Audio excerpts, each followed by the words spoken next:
Hi అందరికీ welcome back to Keerthi's kitchen. ఈరోజు ఎంతో టేస్టీగా ఉండే మైసూర్ బజ్జీ చూపిస్తానండి. చాలా టేస్టీగా ఉంటుంది. కొన్ని టిప్స్ పాటించి చేస్తే అందరికీ చక్కగా కుదురుతాయండి. చేయడం రాని వాళ్ళు కూడా చాలామంది ఉంటారు, కానీ నేను చెప్పే టిప్స్ పాటించి చేయండి, పర్ఫెక్ట్గా వస్తాయి.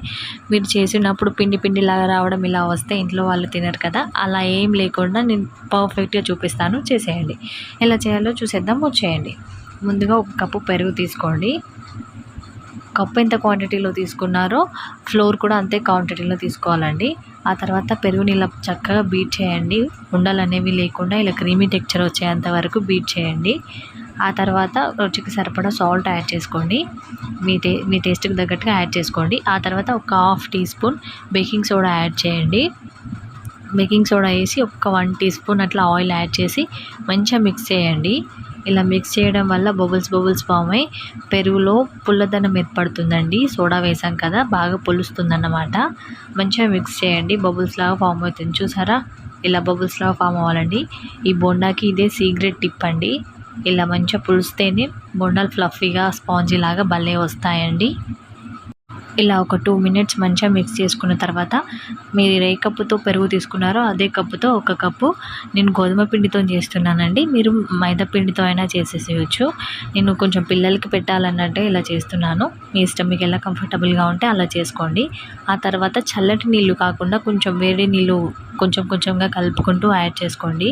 మరీ లూజ్గా కలుపుకోకండి, రావు బోండాలు. పిండి గట్టిగానే ఉండాలి.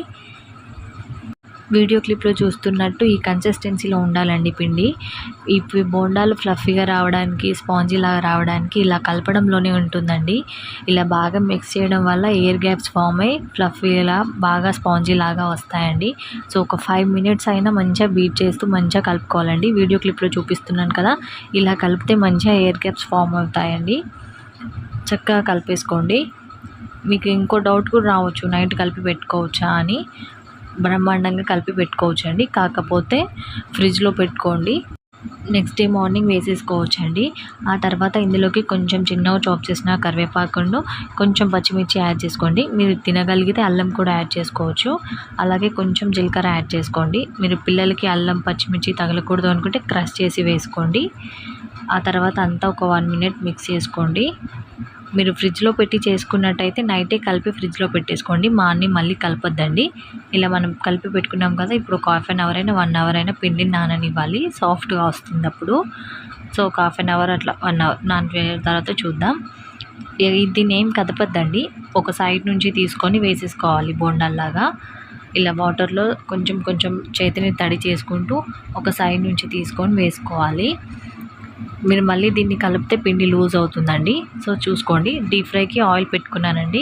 ఆయిల్ బాగా హీట్ అయిన తర్వాత లో ఫ్లేమ్లో పెట్టుకొని ఇలా డిప్ చేసేస్తే మంచిగా రౌండ్ షేప్లో వస్తాయండి. మీరు ఎన్ని కావాలంటే అన్ని వేసేసుకోవచ్చు. ఫస్ట్ టైం చేసినా సరే చాలా ఫ్లఫీగా బాగా వస్తాయండి. ఇలా గోల్డెన్ కలర్కి రావాలి. అటు ఇటు మంచిగా కలుపుకుంటూ తిప్పేసుకోండి. కానీ లో ఫ్లేమ్లోనే పెట్టుకోండి, లేకపోతే లోపల వరకు ఉడకవండి. అందుకనేసి చక్కగా అటు ఇటు కలుపుకుంటూ గోల్డెన్ కలర్కి వచ్చేదాకా ఫ్రై చేసుకోవాలండి. చూసారా? ఇలా ఫ్రై అయిన తర్వాత తీసి సర్వ్ చేసేసుకోవడమే. చక్కగా వస్తాయండి. ఫస్ట్ టైం చేసే వాళ్ళైనా సరే ఇలా టిష్యూ ఉంటే టిష్యూ వేసేసి దాంట్లో సర్వ్ చేసేసుకోండి. నేను నార్మల్ ప్లేట్లోనే వేస్తున్నానండి. ఇలాగే అన్ని మిగిలిన పిండి కూడా వేసేసుకోవడమే. ఇలా ఇంకోసారి చూపిస్తున్నాను చూడండి. చాలా చక్కగా వస్తాయండి.